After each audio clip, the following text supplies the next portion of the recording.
The lowest part was when I didn't want to live anymore, and I was dragging people down with me. I didn't know Jesus. I didn't know hope. I just wanted the pain to stop.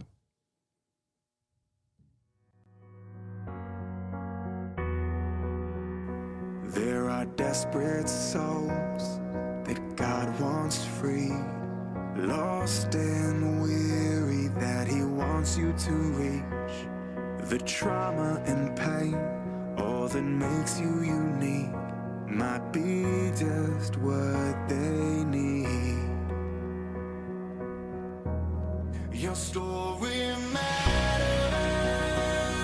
Don't hide the ugly chapters when you hit rock bottom and your whole world is shattered. Your story matters.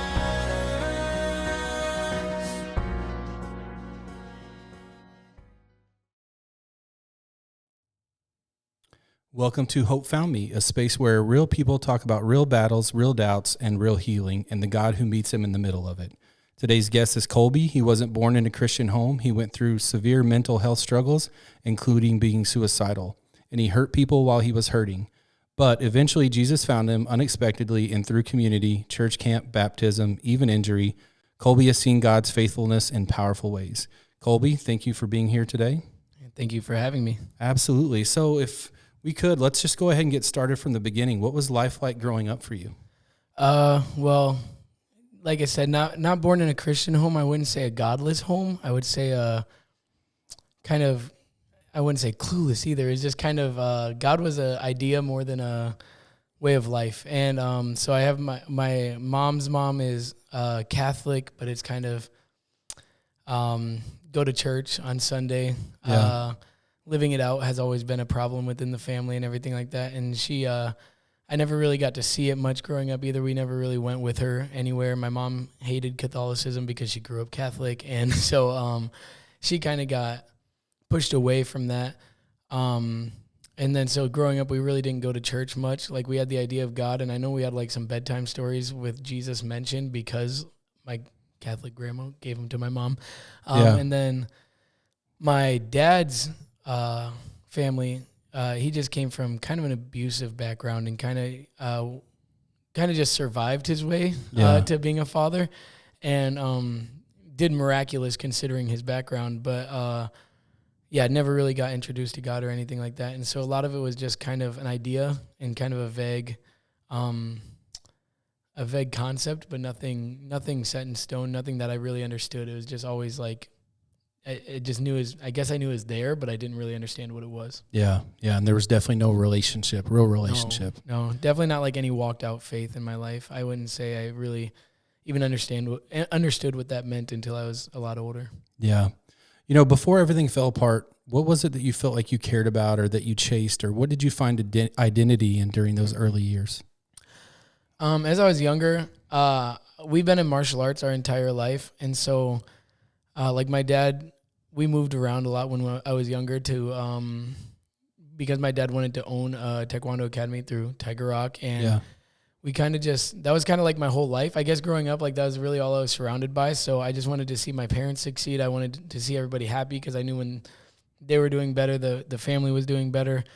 Other than that, just being a boy, like, I just thought everything was about like as I got a little bit older, as I wasn't a kid anymore, I thought it was all about girls. I thought it was all about just trying to be successful, trying to make money, trying to just, go through the grind of life. And I knew martial arts was our family passion. And so I found a lot of identity in that. Whereas like, it became like something where, I would say like we were all very into it. And it was something I kind of beat myself up over because I felt like I was the worst one in the family for a long time. And so there was like a lot of identity issues with like, not feeling like I was good enough there. And as we moved around, a lot of my mentors within Tiger Rock, like we moved away from them. And so I didn't have a lot of, like confidence as I grew up. And like a lot of times the people who gave me confidence, we moved away from, not intentionally, but just how it went. And so, I'd say, striving for, some kind of recognition from my family mainly. Cause that's all I really had growing up was like, I knew we moved a lot, but I had my brother, I had my dad, I had my mom, like,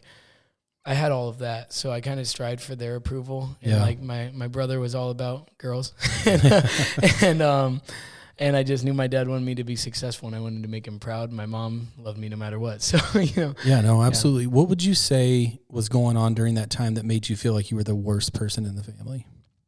I would just say, like, physically, I think I was just the youngest, like, just feeling like I was in the shadow. I watched my brother have success. I watched my dad have success, and they were both really, really talented martial artists. Watched my dad perform on the world stage a couple times, and then, like, my brother had a lot of success in his divisions and stuff like that. But as we moved around, I wasn't very motivated to train, especially after we left Texas, where, like, I'd say my biggest mentor within Tiger Rock really, like, lived. Once we left Texas, kind of moved into the Midwest, I kind of got unmotivated, as it was just like, I've been around it my whole life. I want to see something else. I'm kind of tired of this. Yeah. And then I'd go to tournaments, and that would show. Like, I would just do terrible. I wouldn't do as good as my brother, and then I'd wonder why I wasn't doing good, which is hilarious looking back, because, like, obviously I just wasn't training. But I'd get frustrated with myself. I felt like I wasn't good enough because they were getting gold medals, doing amazing, and I was just struggling. And I thought, like, there's a lot of martial arts I loved. Like, I loved watching people do flips and stuff like that, but I felt like I had nobody to teach me, and I felt like I didn't really know what to do, didn't know how to start with the things I wanted to do. So I kind of just, instead of getting motivated, I gave up and got frustrated from the side effects of giving up. Yeah. You mentioned that the lowest part of your story was being suicidal before you found Jesus and hurting people while you were hurting.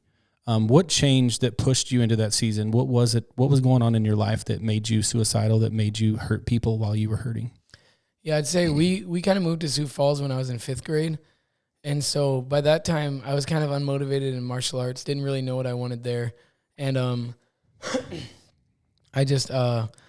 was kind of just frustrated with that on that end, because that's all I really knew, but I really didn't want to do it anymore. I wanted to play football, played football for a little bit, realized I was not only overweight, but now I'm, like, short too. So, like, I realized I wasn't some 6'5" monster. Right. And so O-line wasn't going to work forever. Yeah. And so I kind of gave up on the one thing that followed me my whole life. The other things weren't working out.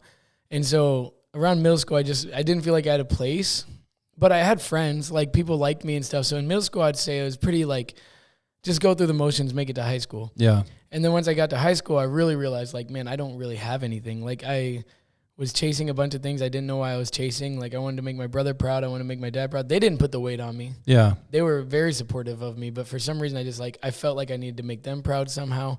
Felt like I wanted to make my mom happy. I wanted to do something, and I just felt like I was falling short. Like, I felt like football didn't work out, but during football I stopped doing taekwondo, and now taekwondo's not working out. I'm not really doing as good as I want to there. I'm gaining a lot of weight, and I kind of turned to just, like, eating and being by myself a lot. And just, like, that solitude. And then throughout high school, I really started struggling with social anxiety. Like, when my friends wanted to hang out, I was like, well, they don't actually want me there. And I just wouldn't show up. Yeah. And so a lot of that was hard on me. I felt like I wasn't really driven or directed anywhere. And then I, as any person, feeling lost should, I got a girlfriend. It's the best thing you could have done, right? Right, of course. Yeah. I don't even know myself, but sure, let me drag somebody into it. And then that just obviously, like, just made things worse, because there was, like, a lot of anxiety that came with that as well. And in the long run, she turned out to be the best thing to ever happen to me in a lot of ways, where she just helped me with a lot of, she was a guardian angel for a while. But during that age, when I was around 15, I really found a lot of, like, identity in that, because I was like, okay, well, at least, like, this is something that my family seems to be happy about. Yeah. And so I was kind of just, like, trying to live through that a little bit, but then I put too much weight on it. Ended up, like, and then, like, you mix that with, like, the anxiety of feeling like you're not good enough. And now it's, like, this whole frustration of, like, I'm not good enough. I'm with somebody. She probably doesn't think I'm good enough. And then I'm taking that insecurity out on her. And then I get the social anxiety. And even when I'm around her, I'm like a ball of nerves. And then, like, that the insecurity comes out with the anxiety. Yeah. And it's just like a chemical reaction. I'm trying to make everybody happy, but I'm not focusing on my own joy. Yeah. And it's like I'm outsourcing all of my joy to other people. And then when they don't know exactly what I need, I get upset, because I'm like, well, you're supposed to give it to me. And they're not, because they don't know what I need. They can't read my mind. And so, like, I was just outsourcing all of it, and in the long run, just hurting them, because they felt like they couldn't do enough for me. They're like, well, I'm trying, but I don't know what you want. Yeah. And I feel like I just caused a lot of pain in that, and I started to see the pain. And I think that's where it really just started hitting me, where I was like, am I just here to hurt people? Like, am I just here to drag people down because I'm not doing anything? I gave up anything I had, like, a future in. Yeah.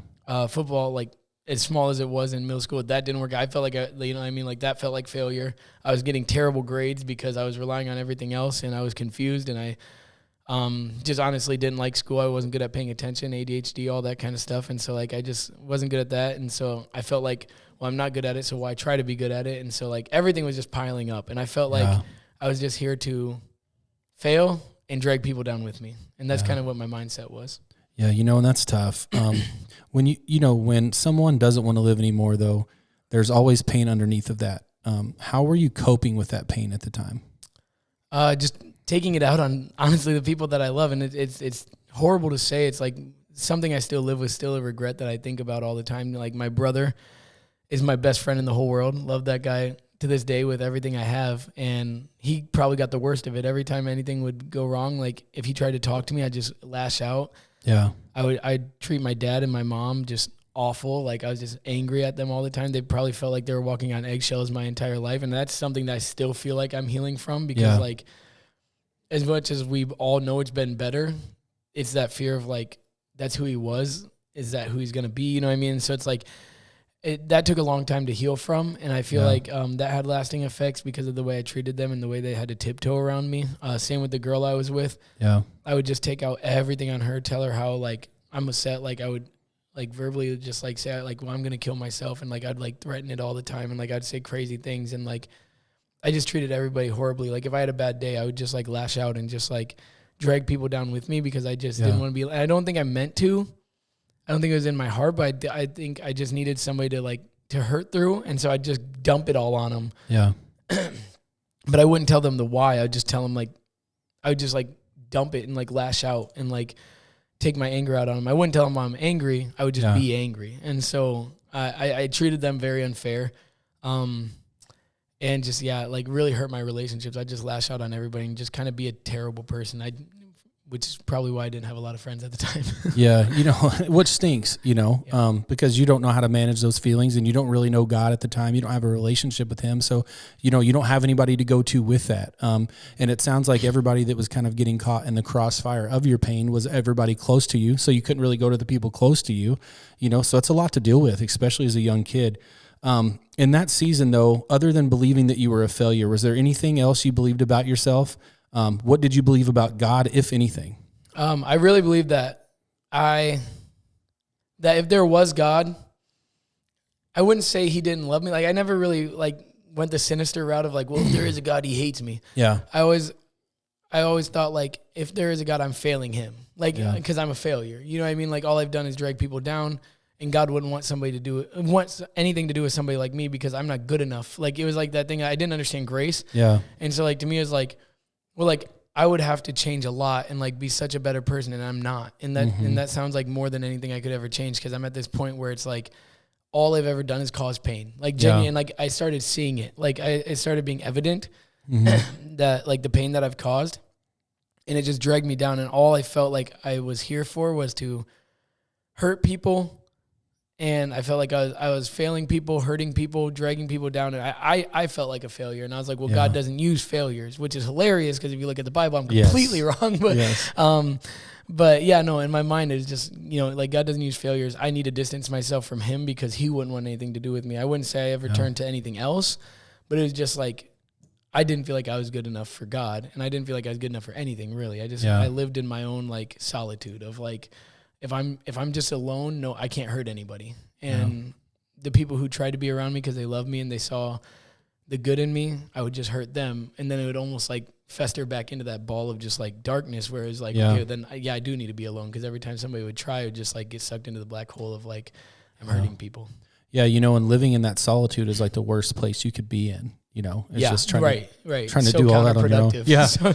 Yeah. So, Kolbe, if you could freeze one moment from that time, one scene that shows how low things got, what comes to mind? This question, when I read it initially, just, like, makes me almost, like, tear up every time I think about it. But the lowest moment I'd say ever, my dad, he's just very, like, Very loving. He's always loved me. He's never given me a reason to believe he didn't either. And like I said, miraculously raised us with no real father figure example in his life. Mm-hmm.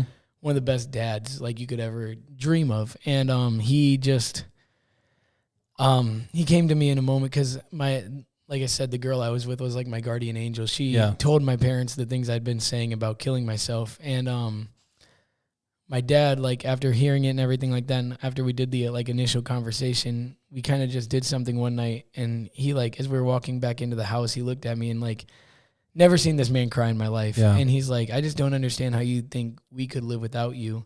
And as he said it, his voice cracked and like I saw tears start flowing. I was like, and that was just like, I can always paint that picture in my head of like the lowest, because I felt like the one man I thought I could never break, I'm hurting him too. Yeah. And like the devil just lied to you. Like instead of thinking like he really does love me, it was like the biggest lie. It was like, look, you're hurting him too. You know what I mean? And it's like, and so I just remember that was like the lowest I ever felt, because I was like, man, I'm even breaking this person who I've thought of as like Superman my entire life. And to see him just like break in that moment and just like, and it was out of love, and the devil still twisted it. You know what I mean? It was like, and he still lied to me and told me that like, you're even hurting like this person who's done everything for you. And so that was probably the lowest I've ever felt, is just like seeing him finally break and realizing it was me.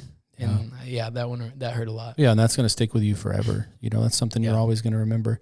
You know, you wrote one of the funniest things I've ever seen on a prep form. You said you accidentally got baptized. Can you take me into that? Like, what happened with that? Yeah, everybody thinks that's funny. My friends always make fun of me because, like, if you know me, I'm not very put together. Like, I'm like very like, I don't have the next 5 minutes planned. Like, everything's just like, hey, it's going to work out. And like, I hope it does. And if it doesn't, like, I guess it is what it is. Like, you know what I mean? So like, I always say I live 5 minutes at a time. And like, that was very true this day. My friend, to just add like the crazy to the story, it's just like one of the funniest parts of it's not really funny at all, but it's like one of the craziest parts of my testimony is I have a friend who now is in prison for murder, was the reason that I went to youth group for the first time. Yeah.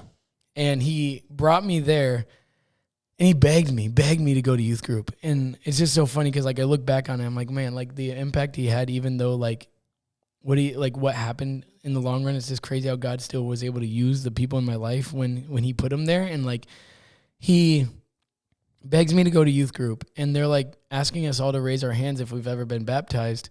And the point was, if you want to get baptized and you've never been baptized, raise your hand. Yeah. But like, as I said before, I don't pay attention well. Like to this day, like I like substitute teach right now. I've been teaching martial arts for years, and I still don't pay attention to save my life. And like, I just can't. Like, no, I can't. But like, it's just always been a struggle for me. So I'm not paying attention. I'm sidetracked. I'm talking to a friend, and the buddy that brought me, he nudges me and he goes, "Dude, raise your hand." And I was like, all right, like, you know, I just listened. Like, I was like, okay, I'll raise my hand, like, whatever. I don't know why I'm doing this. Right. And I was like, okay, like, I trust him. Right. So, like, he brought me here. He knows what's going on. I'm going to raise my hand. And so I raised my hand, think nothing of it. Youth group ends. Yeah. Everything's fine that night. Nothing weird happens. Next morning, my mom comes into my room and she goes, "I heard you're getting baptized." But, like, when you see your mom that happy and you never make her happy, like, you heard where I came from. Like, I felt like I never made anybody happy. And my mom, she like busts into my room just like overjoyed. "I heard you're getting baptized." And I'm like, "Yeah." Like, "Of course, Mom, I love you." Right. And like, so like, I'm like, "Yeah, I'm getting baptized. I just thought it was the right choice," you know? Like, and this is senior year. So it's like, I've been like kind of like living in this pain and like kind of dwelling in it, but learning how to like, it almost felt like I was just surviving the pain as little as I wanted to. I felt like I was just surviving it for so long. So to see that like ray of joy come into my room and like, this is like a window where I was like, oh my goodness, like I could really make her happy here. I was like, okay, yeah, I'm getting baptized. Like, whatever. You know what I mean? Yeah. Like, yeah, for sure. Like, so I thought it was the right thing to do. And so I committed to it and kind of made it to church that Sunday. It was literally the Sunday coming up, which is also hilarious. Like, I had no time to even if I wanted to like fabricate this Jesus story, I had like 72 hours. Yeah. And so I wrote down on the paper, like, like, I feel like I've been living the wrong life. And like, I just did so many cookie cutter Christian things. Like, it was just like the most, and it's funny because like if Pastor Lance ever watches this, I'm sorry for the illegitimate baptism. Sorry, Pastor Lance. Yeah. This is like my second time apologizing. I said it in front of church too. I was like, my bad. But yeah, like it was just like, I like said all this fake stuff. He dumps me into the water, and like everybody always talks about freedom. And he was talking about the freedom that was going to come out of the water. And I just remember like, it was like the biggest wave of like, I didn't even know what conviction was yet. Yeah. I guess like you feel it your whole life, but like I never really like understood the level of conviction you could feel until that moment. Cause I came out of the water and it was a supernatural level of conviction. I've never, ever like really understood God or anything like that. Yeah. Up until this point. And I still didn't when I got baptized the first time.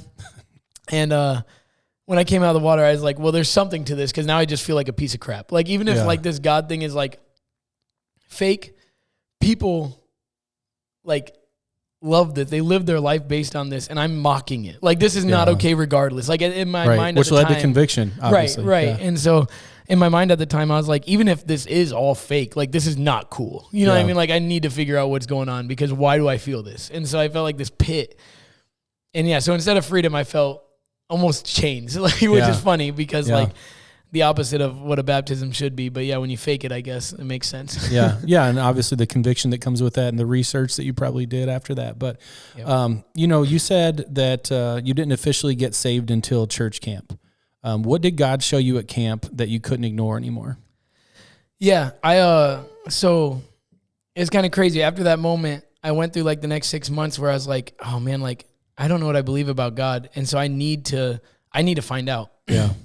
And so I like researched like Buddhism, Hinduism, Muslim, everything. Like I had some Muslim friends. I even talked to them about it. I talked to my Christian friends about Jesus. And like the thing I kept coming back to is every religion said like, your hope is that God is grace, like God's grace stretches far enough for you to be good enough. And like, I was like, the only thing I know about me is I'm not good enough. That's like the only thing I've been able to make clear to myself. And Jesus was the only answer that said, you're right. You aren't good enough, but I can fix that. Like I can help you. Like I'm going to fill that place. Yeah. And it was the only one that said, you'll never be good enough. And for me, that made sense. I know like as cynical or like as bad as it sounds, like it just made so much sense to be like, I'll never be good enough. And that's the whole point. Yeah. And so like when I heard that the first time, it just gave me so much hope. Like it was the only one that was like, this actually gives me hope that like there is something for me because I know I'll never add up, but I know if somebody, like if there is something out there, it needs to add up for me. Yeah. And that's what the sacrifice is like making it all add up. And so I finally like, I remember like this moment where I was like, yeah, like if there is a God, like Jesus is, it makes the most sense. But I was like, I remember thinking like, that's too little too late though. I still don't want to be here. Like there's so much I have to change. I'm about to graduate high school with a 1.8 GPA. I don't have anything set up for my future. Nothing's going my way. Like I genuinely have nothing. The only thing I can do is kill myself. Like this is where I thought I was. Like I was like, I've hurt people my whole life. If Jesus is real, he probably doesn't care for me. Like I haven't done anything right. And I just got to this point where I was like, I still need to do it. Like I know it's like, it's cool to think, it's cool to believe, but like, how's he going to help me get out of this 1.8 GPA? How is he going to help me like get a career? You know what I mean? Yeah. I was like, there's too much.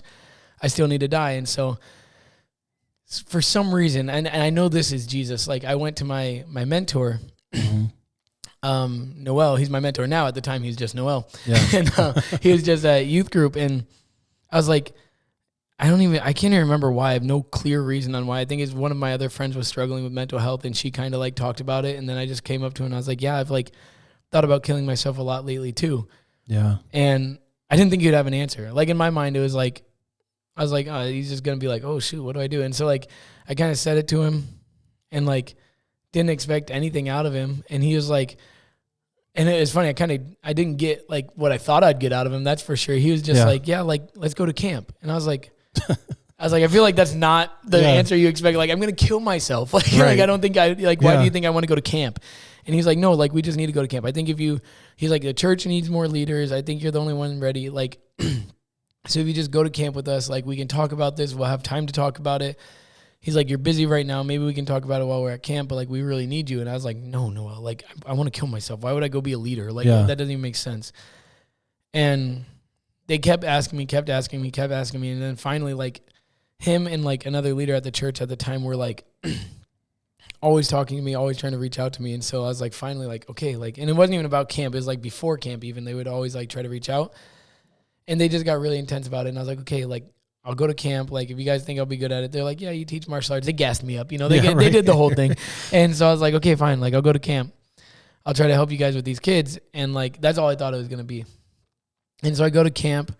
All I'm thinking about is like, I'm just going to manage these kids. I don't know what I believe about Jesus, but as long as I like manage well, like I'll give Falls Church what they need. You know what I mean? And I'm just trying to like think of it that way. Cause I did love these people. Like Noel was the reason I kept coming back to youth group. He was the only reason that I really wanted to come back. Cause he was the first person who talked to me and like saw me and wouldn't like any of my opinions. He didn't ever say were like, he wouldn't like undermine me. He like heard me, and like it was never too weird. It was never too awkward. It was never anything. And like he was very graceful. I remember that like that stuck on me like glue. Like his grace was like I couldn't understand it. I was like, how can you love me this much? You've never met me. How can you like be so understanding about all my failures? Like it was very like and so like I just wanted to. I was going halfway to make him happy, you know. And so after everything he's done for me the last couple months, and so I get to camp. And like second night of camp, I remember like Here Is in Heaven was playing.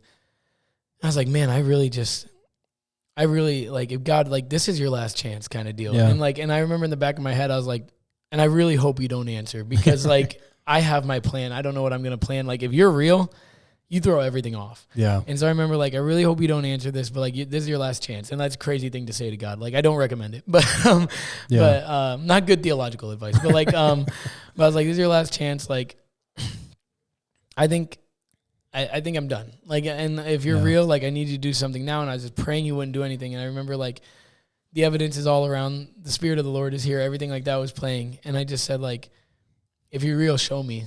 And as soon as I said that, the pastor gets on the mic and says like, if there's somebody in here that you want to pray for, put your hand on them. And it felt like a million hands. I look up and there's like 20 kids standing around me. And in my head, I was like, you know, I thought it'd just be people from my church that just recognized my face. Yeah. So like in my head at first, I was like, like whatever. And I look up and it's like 20 people I've never met in my entire life. Like I was there for a day and a half and these people all put their hand on me. And when I asked them why, they were like they were just speaking over me that the Lord like told them to come over to me. Wow. And like, that was just so overwhelming for me. I didn't understand it because I just said, show me. Yeah. And 20 random people are like, well, the Lord just told me to come to you. And I was like, okay, like that's not a coincidence. You'd have to be like begging to be ignorant. Like, you know what I mean? Like, and so I just like, but at the same time, like when those hands touched me, I think God also anointed it. Cause like I felt this wave of like, everything fell off. Like, I don't understand how to explain it other than a wave. Wind would be another way to do it. I know like, but it was the Holy Spirit. Like, and it just washed over me. And like, I felt like I couldn't escape it in the best way. Like there was like, all of the things that I had put on myself, all of the hurt that I was carrying, it felt like the water just washed it off of me of this wave. And it just like, I felt like blank, like not even blank. I felt like hope and joy for the first time. And I was hoping it wasn't just a moment because I was like, this is something I need. Like as their hands came onto me and I felt this wave and as they kept speaking over to me, I felt it just washing over me over and over again. Like the whole theme throughout that night was that wave just kept washing over me of like, I no longer felt hurt. And like, as much as I was hoping God wasn't real when I came in, I was so glad he was when I left because it was like wave after wave. It was just like joy, peace, love, like everything was washing over me. And like, it was the first time ever. I did not know what genuine joy was until that night. I remember thinking. And you were how old? 18. 18. And I remember thinking that night, I was like, I've never felt this before. Like I've heard of joy, but I've never felt joy. Yeah. And it was the first time that like, I can genuinely say that was true joy. Like I had been chasing it my whole life and I felt like all I was doing was the opposite. Yeah. It was the first time where everything was washed off of me. I felt like weightless and joy just like washed over me for the first time. That's incredible. After someone encounters Jesus, right, things don't instantly get perfect, but things do start shifting. What began to change for you after camp? Yeah, I think the most miraculous thing, like not even honestly, like, but the most physical thing, the thing you could like see was because I wasn't a very happy camper and I was doing a lot of things wrong. And like I said, 1.8 GPA, not a lot was going right. I also like fell into overeating a lot. And so like I was about 245 pounds going into camp and I'm 5'9". I had no weight.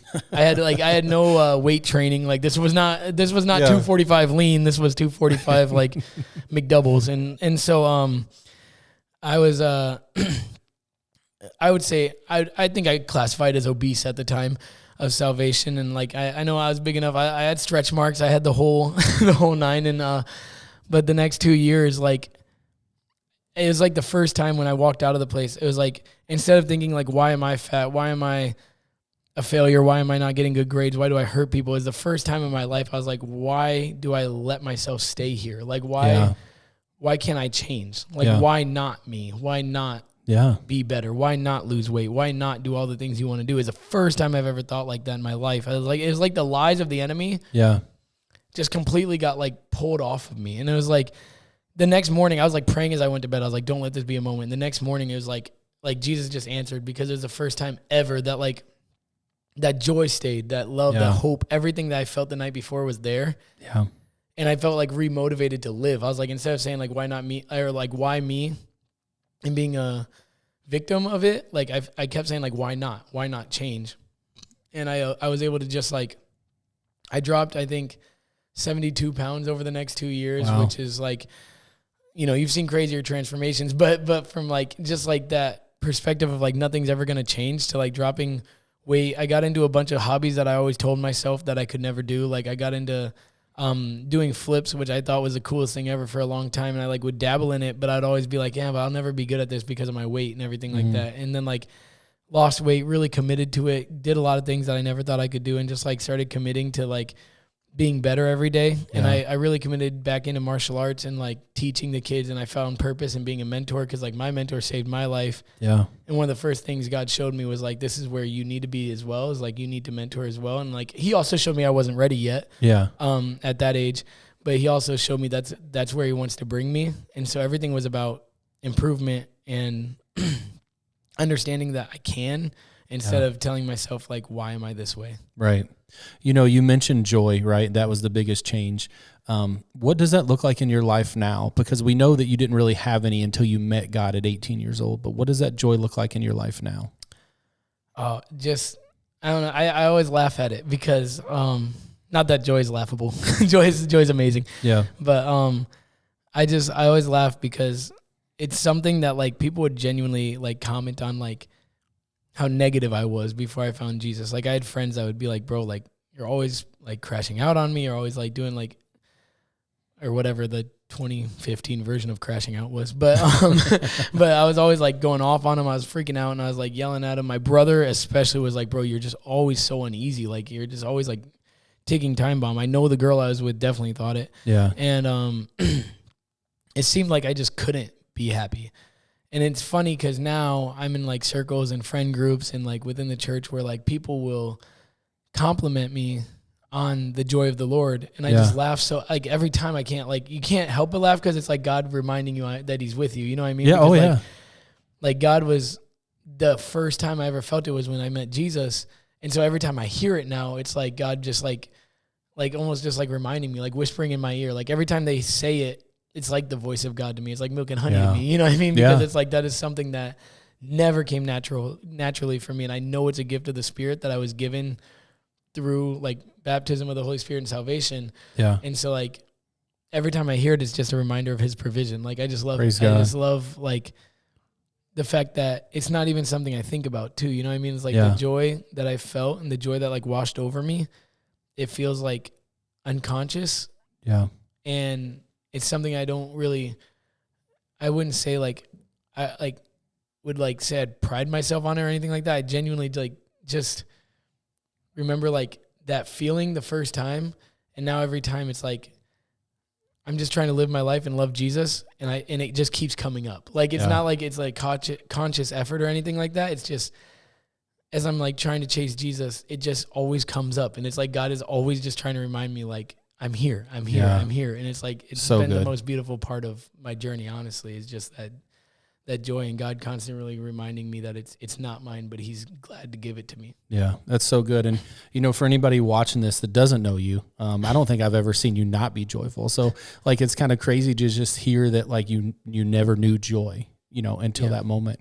'Cause knowing you, or running into you for the first time, you would never imagine that that's the case, which is kind of crazy. Which is crazy for me to hear, because like, growing up, like I never thought I'd ever sit somewhere and have anybody tell me that. Like I've had like, so even when my like best friend initially told me like, he's seen a change in my joy. It was like really shocking for me because there's always something I was so hard on myself for because I was like, why can't I be happy? Like, why can't I bring people joy? I always felt like I was dragging people down. I felt like I was the opposite of joy for a long time. And so like when like now, like I said, like now it's like, it's like I just want to chase the Lord. And it's the thing that comes up the most. And it's like, and I think that's, like I said, just God, like always just saying like it's his provision. Like joy was never something natural for me. It's actually the hardest thing for me to find naturally. Yeah. But since finding Jesus, it's been the most effortless. And I think that goes back to like his strength is perfect in your weakness. Yeah. Because joy was my biggest weakness and he's made it his strength in my journey. You know, that's and I think that's really cool. Yeah. You know, where has Jesus shown up in unexpected places? Community, injury, ordinary life? Where has he showed up in those places?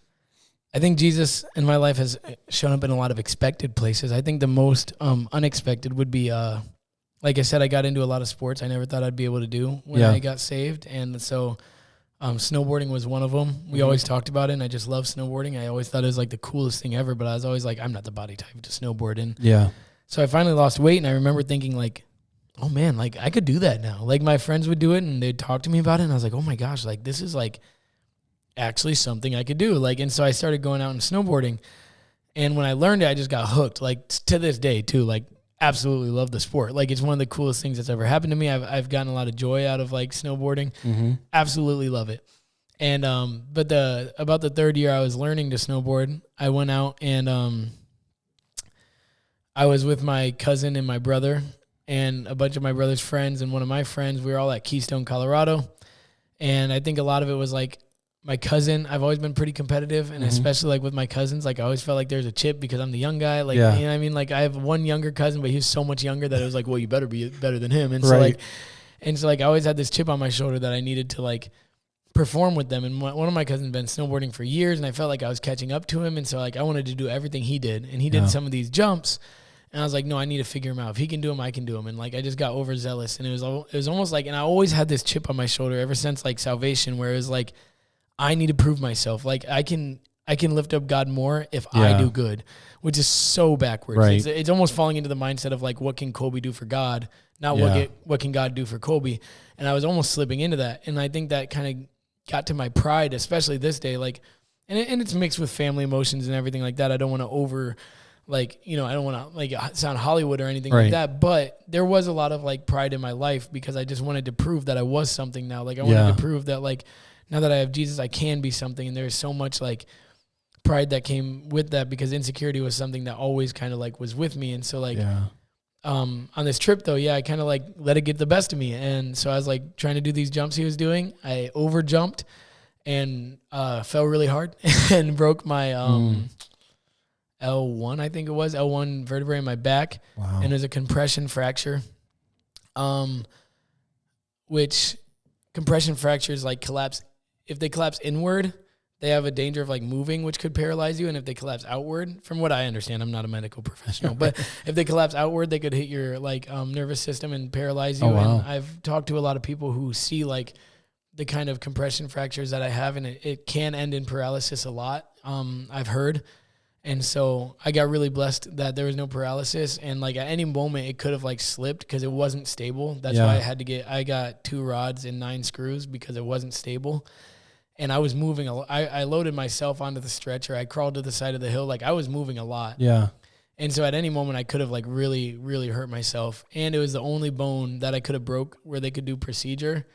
And I didn't lose any of my primary movers. So none of my like forward and back motion or side to side motions got majorly inhibited by like the injury. Yeah. And so like even before like how God provided for me after the injury, I was like, it was very clear that he was on the hill with me. Like, like I was the victim of my own pride, but that doesn't mean God was far from me. Yeah. And he provided for me even there. But then then through like recovery and everything like that, he just like, he really showed up in that moment because I remember thinking like, man, like I was doing too much, like for lack of better terms, like I was doing too much. I was trying to take it all on my shoulders. Like I carried the weight of like spreading God's glory. You know what I mean? Like I carried the weight of like getting his word out. Like, oh, if I have a big enough platform, God will be bigger. You know what I mean? And it's like, no, like that's backwards. And I didn't really understand that. And like, but that moment really humbled me to think like, why did I ever think that I could hold up the name of God in the first place, Yeah. you know? And So good. as I like healed, God like just called me into like a lot of things. Like I had a world tournament coming up, and God, I remember like clearly told me like, you need to compete in it. And I was like, yo, like I just broke my back. It's January. The competition's in July. It's a 6-month healing process. And I'm like, I just got fused. And I just kind of told God, like, I don't know if that's going to happen. And the doctors told me, like, you're right, it's not. Yeah. But I remember God kept saying, like, yes, it is. Like, and I was like, so I was kind of nervous. And I told my doctor, like, but I've been told, like, I have to compete in July. And they were like, I don't think you can, but like, whatever, be ambitious. And like, I was like, no, I really am. And they're like, no, I doubt it. Like they kept, like, I kind of got that a lot. And which reasonably so, like not hating on the doctor. And so as I like, but they've been wrong before. Right. And, you know, so I was like, you know, like God will provide, you know, I just really believed it. And so I started like climbing the hill next to my Tut Hill, like next to my house, started like climbing it every day, just doing anything I could to keep training, to keep myself strong. So if God was right, you know, and I was like going to the gym and stuff. And I remember I had like this moment where I broke down and I was like, God, I don't think I want to do this anymore. I don't think I want to compete anymore. I don't think I want to, like, this is getting too hard. Like if this is all it's going to be, I don't think I'm strong enough. Yeah. Like, I don't think I got it. I'm kind of tired of it. And I was listening to a KB song at the time, and it said, I know you, son, I've got holes too. As soon as I said, like, God, I don't think I can do this. And he like, it was like God's way of like, he like opened my ears to the song as I prayed that. And it just said, I know you, son, I've got holes too. And I got it tattooed because like, it was like, I knew it was God's voice when I heard it. Yeah. And I remember like right after that, God like clearly, like it was almost like a whisper. Like it wasn't like audible, but it's almost like how you feel when somebody whispers in your ear. Like the way it feels is the way this like word came to me. It was like, I just heard, if I'm not done fighting, you can't be done fighting either. Like I'm still fighting for you. So you still need to fight. And I just remember like being obedient. So I was like, okay, like, I guess like when you hear it that clear, you kind of struggle not to be. And so it's like, okay. And so I finally got cleared one day before the national tournament, and I just signed up for every competition because I was like, this is my win. Like nothing good needs to happen here for this to be a win. I was like, God told me I was going to compete, and I made it happen. That's enough. And throughout that tournament, I thought, like, I told people, like, yeah, like as long as I compete, we're good. Yeah, like that's already God's provision. But then, like as the competition started, long story short, I ended up doing better than I've ever done before after. Like there's 2 main competitions and I got double gold. Wow. And people were like, how, like you did, like breaking your back, like how do you even explain that? Cause like, and I've never done that good since. Like this is not gassing me up. Like I've never done that good before or after. So obviously I'm not that good. You know what I mean? And so like I did, like I got double gold in like the 2 biggest events. And I remember like that year, like I was dumbfounded, like as it was happening. But like my mom and the girl that I was with at the time, she was like, no, like when I saw you start, like something told, like I just knew you were going to win. Like there was something in the room, like you could tell there was like an anointing that it was just going to happen. Like they were crying before I even won. Like it was like, it was already like done. And like, it was weird. Like it was like a very spiritual experience that I had there. And even my brother was like, bro, how? Like, and I remember like telling him like, dude, you can't even tell me this one's not God. Cause my brother's not saved yet, but he's going to be. I have faith. But, praise God. Yes. But I remember being like, dude, you can't even tell me that wasn't God. And it was like one of the times where he was like, no, you're right. Like, I really can't tell you because, like, I did nothing. Like, you can ask all my students who trained with me beforehand. I looked like garbage before I went to that tournament. And, like, yeah, like, God anointed. But I remember, like, I had this clear moment where God was, like, almost, like, pulled me aside in the middle of, like, all of the, like, crying, the emotion and everything like that. And he was, like, he reminded me, like, it's never been about me. Yeah. And when I just rely on him, he'll take me further than I want to go. Praise God. Where like if I rely on myself, I'm gonna lead myself. Like when I relied on myself the first time, I almost led myself to death through suicide. Yeah. And then I was living by my own pride, and that led me to a hospital room. Yeah. And now God's like, if you just rely on me, I'll take you further than your wildest dreams. Wow. And that was like the thing that he like pulled me aside and kind of told me in that moment. As much as like a broken back sounds like the worst thing ever, it's probably the best thing that's ever happened to me post salvation, because it reminded me like all I actually need to do is rely on God, and the dreams that I have and these like visions that I have of myself will be blown out of the water by his provision. And so yeah, that's where it's a long story. I'm sorry. No, that's so good. But yeah, it was just, that's where God really provided in a place where it seems so helpless. Yeah, that's awesome. You know, he's so great. He's so loving.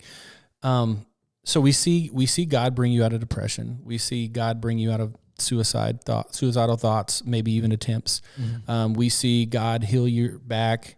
We see all these things, but we can't ever pretend like life is perfect, right? Right. What part of your life is God still healing today? I would say my word this year, and I feel like I kind of like, as unorganized as I am, this is kind of funny. I kind of like have always like compartmentalized like in my brain, like when I speak to God, like what word do I hear coming up over and over again? Because I really do believe God speaks to us, especially when we pray and we listen. Yeah. And right now I'm getting called into a new season of obedience, and like I feel like my obedience has never been tested the way it has been right now, and I think that it was a wake up call for me. I think obedience and just surrender, I think is something that He's really working on me hard right now, and like. Because it's something that I've never had to do, and I would say it's probably because I was never good at it. There's probably been billions of times He tried to call me into it, and I just said no and didn't listen. But this last year, I kind of got to the end of myself with like my career, and I was like, I don't know what I want to do, God. Like I thought I had it figured out. Turns out I didn't. And I was like, God, I don't know what you want me to do. And I gave Him all these selfish answers where I was like, God, I want you to like make me youth pastor, make me this. And like God immediately was like, I never called you to the church, bro. Like, and like, He gave me a lot of like clear answers right away. And I was like, okay, what do you want from me then? Cause like all you've ever really given me is mentor. Yeah. But I've never really asked you, which first of all, that's a very clear sign of disobedience and not surrendering, right? Yes. When I literally never asked like, oh God, what do you want? Yeah. And so I think that's something that I finally gave it to Him. And He called me to be a teacher in April, and in July I started school again, which I went to one semester right afterwards, and I never really went to college, so I have to do 4 years of school. Yeah. Mind you, I graduated with a 1.8 GPA. That sounded like a nightmare. I was like, I have to go back to school, and I sucked at it the first time, but God was like, I'm with you this time, and I was like, it was a very comforting thing that I was like, I know He's calling me to teaching. He gave me so many provisions. Every time I asked Him for like, got like one more confirmation, are you sure? Yeah. He gave it to me the next morning. Like it was like, oh my gosh. Like, okay. And like, I never saw myself as a teacher, not in a million years. But ever since I like followed the calling and every like provision He's given me for it, He's like over provided for it. And like, I'm so beyond blessed to be like, I've had 2 long-term subbing jobs this year. And like, I'm in a room right now that I've been in for about a month, and I have another like month and a half with them.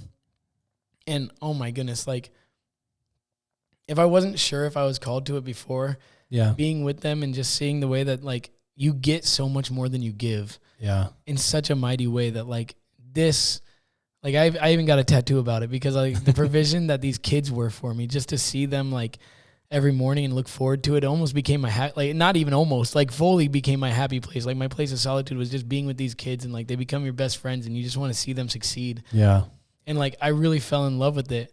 And I remember like thinking that, and then like getting pulled back to like, that's because you were finally obedient, bro. Like you finally listened to what God had for you this whole time.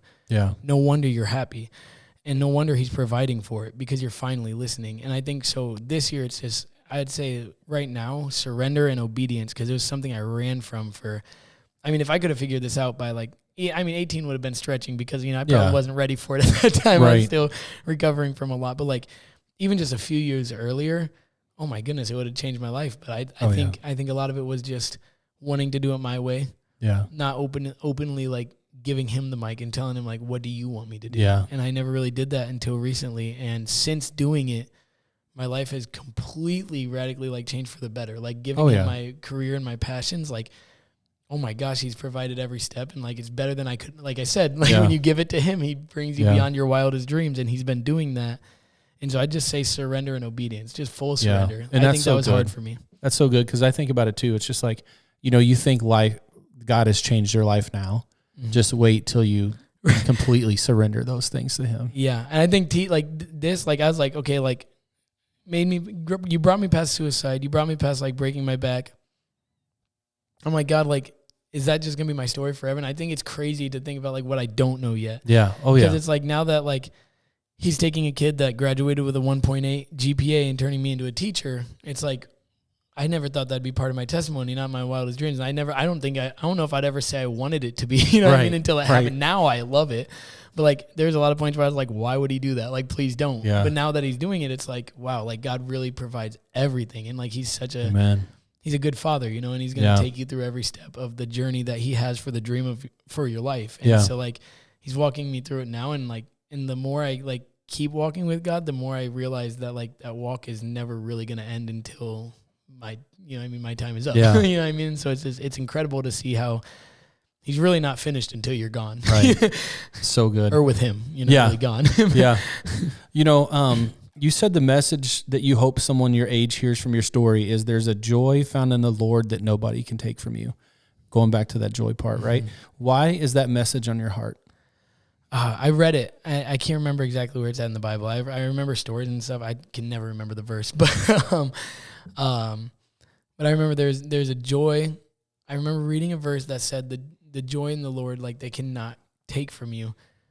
And that has just been the story, I guess, of my like entire walk with Jesus, is that like I've stumbled so much. There's so much I did wrong, like especially early in my faith. I was almost like toxic and manipulative with Jesus, and I did so much wrong, and because I was on fire, but I didn't know what that meant. I didn't actually know any of the Bible yet. I was like trying to lead with fire and no knowledge, you know what I mean, no prep. And so I ended up probably hurting more than I helped for a little bit there, and then trying to figure it out and everything like that. And the whole time though, like as I like tried to figure things out and I walked with the Lord, the joy never left me. Like every morning I remember thinking like, thank God I'm, you know what I mean? Like it was like, finally, thank God I'm awake instead of why do I have to be here?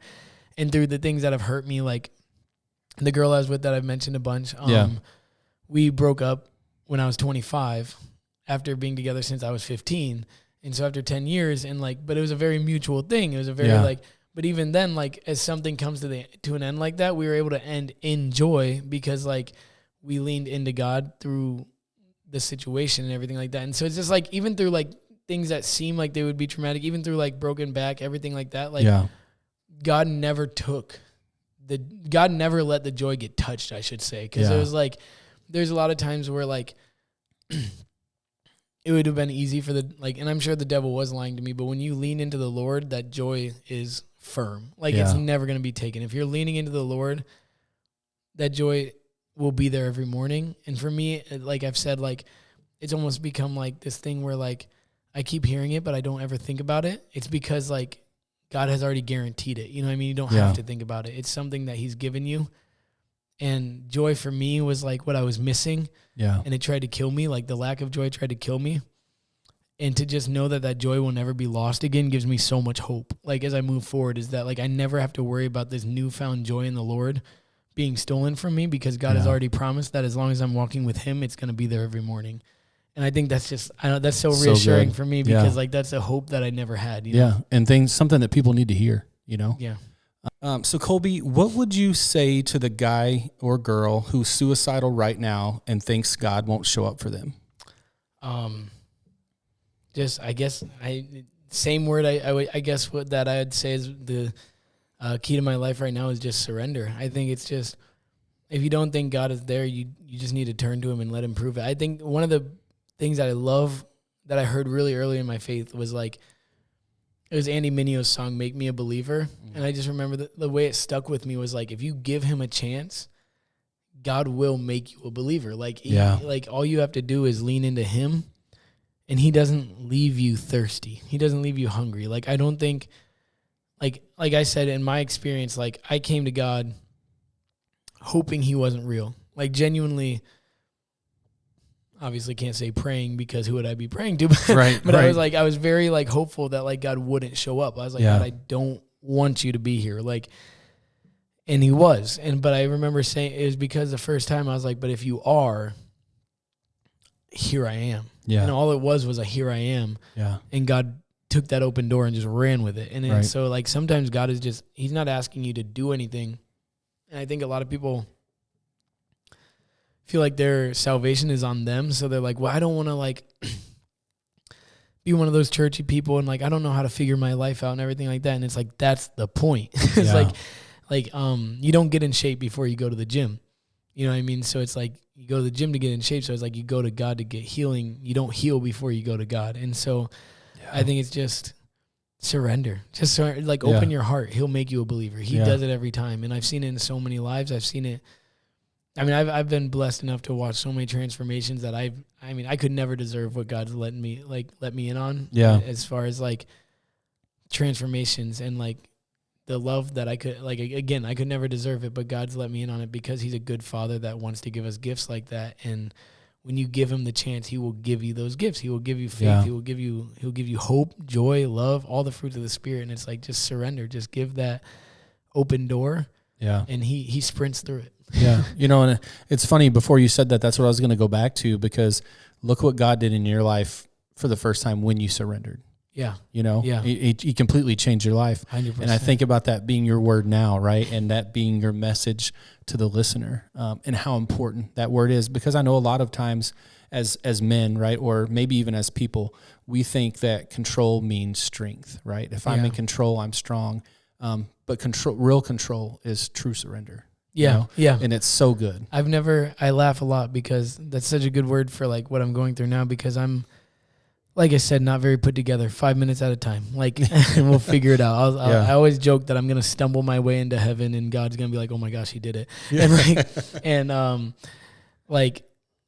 And I just like with teaching, like when I surrendered it to God, it's funny, if you look at it from like an outsider's perspective, you could probably fool yourself into thinking that I did something right to get myself into this spot, because like I asked God exactly where he wanted me, and I got 2 long-term jobs in 2nd grade at the same school. Wow. And I was like, so probably this school in 2nd grade, right? Like, you know what I mean? Like you be like, that doesn't happen though. You know what I mean? Like why would how often are 2 teachers at the same school in the same grade pregnant in the same year? You know what I mean? Like, it's like, it just doesn't make sense. Like a lot of it's not adding up. But like, if you look at it from the outside looking in, you're like, oh, Kolbe really is like putting this teaching thing together. Like, I promise you, I've not even like tried once. Yeah. Like, I like genuinely just surrendered it to God, and God was like, watch. You know, he's what I mean? orchestrating like, all that in an insane way. Like I've been dumbfounded by it. Like, and I'm so passionate about it. My friends sometimes are like, okay, we get it, bro. But like, I'm like, but no, you don't understand, man. Like, I literally did nothing. Like, I sat here and like God just like ran with it because of surrender. And I think that's the same with our salvation, is like, when you finally just give up and you just surrender your heart to him, he's going to run with it. You don't have to have anything put together, and you don't have to think about anything. You don't have to think about like what you're going to have to give up, because when you find that love for the Lord, he's going to work on you, bro. There's nothing you'll figure all that out in the long run. Don't let that stress you out and pull you away from the fact that if you open your heart, the first thing that happens is joy, love, hope, peace, the fruits of the Spirit. Then everything else happens. So like, focus on the joy, focus on the love, and just surrender and watch him run with it, I would say, is like, I think it's such a beautiful thing when you open it up and you get to watch God do that. Yeah.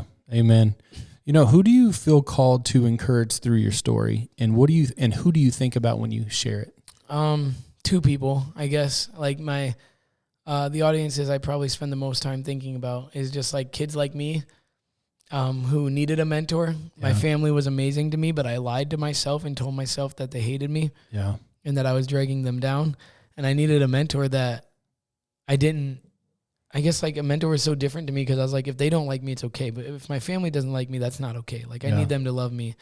But like, if this guy doesn't like me, I can move on. Yeah. And so like a mentor that didn't have to like me and there was no weight to it, but chose to love me is what changed my life. And so I just want to be a mentor that chooses to love kids like myself, because I know how hard it is to struggle. And so first person I think about with my story is just somebody that, like me, who just needs somebody who will make the choice to love them instead of loving them because they have to. You know what I mean? Because you'll lie to yourself and say, my family has to love me. Right.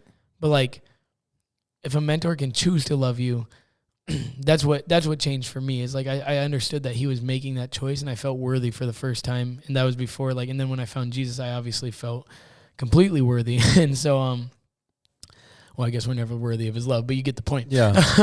But like he makes us worthy, you know. So it's the first time I felt worthy after him. But so yeah, people that are going through that struggle of just suicidal thoughts and their minds just running wild and just needing somebody to love them is the first person that I really hope to reach. because I know that's literally why I'm here. Yeah. And then another group, I guess, is just like all of my students, all the people that don't understand, like, because I think a lot of times, like, now that I'm unk status, a lot of the kids don't really understand, like, they've only ever met me saved. Yeah. And they don't really understand some of the things that, like, had to go down first.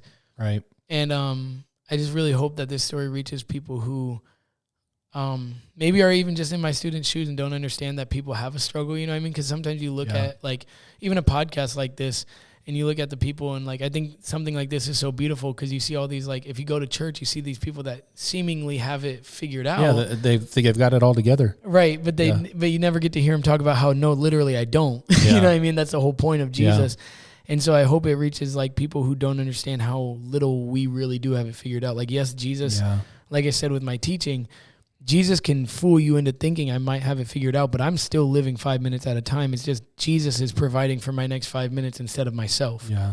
And so I just really hope it reaches, like, you know, my heart obviously goes straight to my students that I get to be in touch with, obviously. But then, like, beyond that, just anybody else who doesn't really understand how we all have a story. And, like, Jesus has come to save everybody.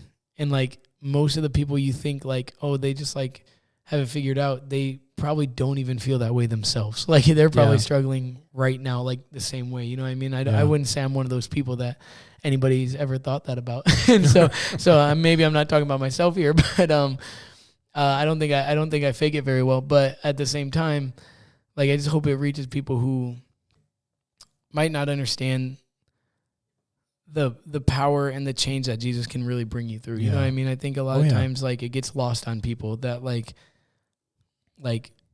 it's a full transformation. Like, it's not just, like, I genuinely don't even recognize the person I was. And I guess maybe the audience is, people struggling like me, and just people who don't really realize how transformative the Holy Spirit is. Yeah, it's good. I think about Wednesday nights, right? And I'm a youth leader here at this church, and you know, I'm talking to these kids. We have these breakout groups every other Wednesday night, and they're doing a lot of the same things that I was doing when I was their age, right? But I've been saved, and I've found the love of God and the peace of God, and I know what He can do in my life, and I know what He can do in their lives. And I think sometimes that's the hardest part, is sitting in that room trying to just tell them, like, look, like, I've been through it. I've done all of those things. Like, I'm telling you, there's a better way. There's a better life. And I think the hard part in that sometimes is, like, because it's hard to see the fruit when you're just with someone for an hour on a Wednesday night, right? Mm-hmm. But you're just sitting there and you're doing that, and you're preaching to them, and you're pouring your heart out to them, and you're just like, I just want you to get it, you know? And I think that's the beautiful thing about this too, and people being able to hear your story and what you were struggling with, because there's so many kids that didn't know joy. There's so many kids that didn't know love, that didn't know peace, that were depressed, that felt like they were, that their parents didn't love them. And being able to hear you, you know, I know you mentioned unk status, but you're still so young in that term. But it's just like being able to hear your story, for them to be able to sit here and listen, right, and be able to, like, walk through what you went through. And that's what the purpose of this. I want people to be able to relate to that and understand that, because it's just like, you know, sometimes it's defeating. You're like, I'm just listen to me. Like, I have the answer. The answer is Jesus. And then sometimes people have to surrender. They have to surrender and lay it all out to really allow God to move in their life, you know? And I think this breaks the barrier of, like, I don't know, like, student and, like, leader, and it breaks it down to a simple, like, because, like, it's hard to even be labeled as, like, I even hate it, just, like, even in, like, when I'm teaching at the schools, even, like, Mr. K makes me uncomfortable, because, like, I've never felt, like, worthy of leadership, worthy of anything. I feel like the only thing I'm worthy of is reliance, and the fact that, like, we can understand that our reliance is what makes us worthy. And, like, I think this breaks down that barrier and really makes it clear that, like, there is nothing about me that qualifies me at all, other than, like, just, like, this is where I happened to stumble into, you know what I mean? Yeah. And, like, the only thing that I guess you could say qualify me is, like, the fact that the Holy Spirit is with me. The only qualification I have is that the Holy Spirit is in my heart. I think this does a good job of, like, breaking down that barrier of, like, especially, like, I can just even imagine just one of the second graders that I'm with every day right now, like, listening to it and understanding that, like, I'm not any less human than Yeah. anybody else. You know what I mean? I think Yeah. it's like, as a kid, I definitely like had this thing where it's like all the adults in my life probably, you know, don't struggle, or like they've got it all. Like you kind of forget that everybody else is struggling. Yeah. And I think it's beautiful to have something like this where like people can see that like there isn't a single person who doesn't have something they are struggling with, have struggled with, and like Right. God is using everybody and like is like working through everybody, but like the transformation happens at salvation. Like that's the only thing that like has separated anything in my life. Like I don't feel like any of us, like I feel like we're all human. I don't know if like I've always been uncomfortable about like authority, quote unquote, you know, or anything like that, but I've always been like, I know what qualifies us is the Holy Spirit, and like the thing that our salvation is our only qualification for anything. And like it all comes back to the Spirit, and he's the only thing that's alpha or omega or anything. Amen.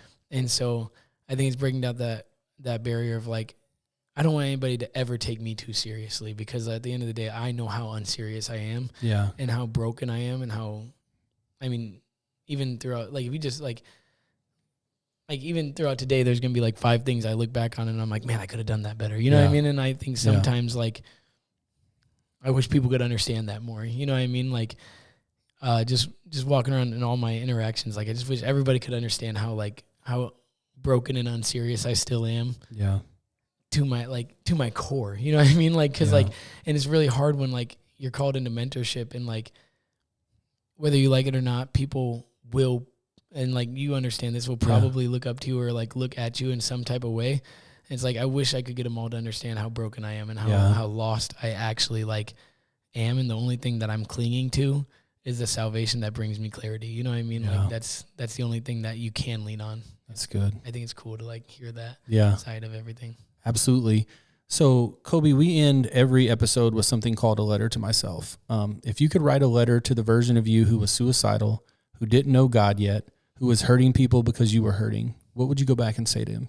I think the thing that's just been sticking with me lately is like every single hug that I've ever gotten since finding Jesus has been against my will. And I would just want to tell myself that there's so much waiting, and to just surrender it now and surrender it all, and just completely give God your everything, because there's so much transformation that he has waiting for you. And there's so many stories that you're going to get to watch that you would miss if it was up to you. There's so many things that, especially when I was 18, I can't even imagine all the things I would have missed. All the hugs, all the I love yous, all the community, all the love I've been able to give, all way more love than I've ever been worthy to receive in my life has been given to me. And I just pray that, like, I could never deserve it, you know? And I just pray that I would just tell my younger self in that letter, just, there's so much waiting for you, and you might not deserve it, but it's still waiting for you. And there's so much love on the other side of this, and just surrender it so you can get to that love you don't deserve. And that's the beautiful part about it, is that we don't deserve it, but he's happy to give it to us.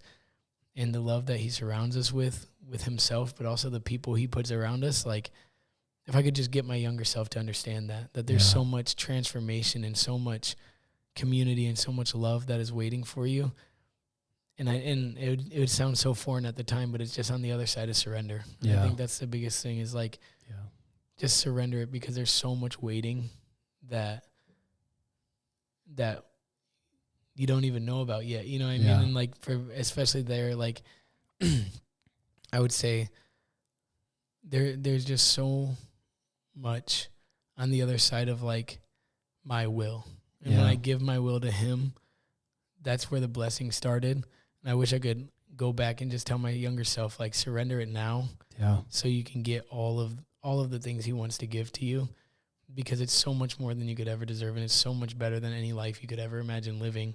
Yeah. Because it's with him. And like, the faster you give it to him, the faster you surrender, the faster he can just lavish his love on you. And like, there's so much love that I've been given against my will, and it's so much more than I could ever be worthy of, but because I was able to give it to him. And so I guess, long story short, message is just surrender and accept it, because there's love waiting for you on the other side. Yeah. That's so good. You know, and thank you for sharing your story. Not just the highlight reels, right, but the reality of what Jesus has saved you from, because I think that's so important for you and everybody else that's listening today. And I just want those people that are listening to know that your life matters, that there's a God who loves you, that has a plan and a purpose for your life, and you'll just accept him and to surrender. That's the word, that he'll be right there to meet you where you're at. If today's episode impacted you, sit with it, pray about it, share it, talk to a friend about it, whatever you need to do. We just know that there's someone out here listening to this that needed to hear, Kolbe's encouragement today. So if this story encouraged you, please follow us on Spotify, subscribe to us on YouTube, share it with all your friends. You never know who might need to hear this. And the person that you share it with might not even be a person that actually listens to the podcast, but maybe they just post it and someone else hears from God because of it, and maybe it saves a life. So thank you again, everybody out there listening. This is Hope Found Me, and we'll see you next time.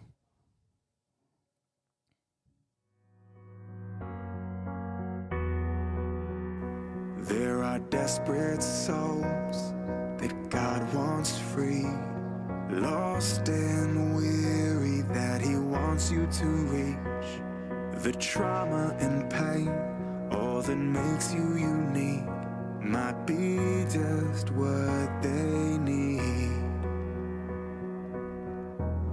Your story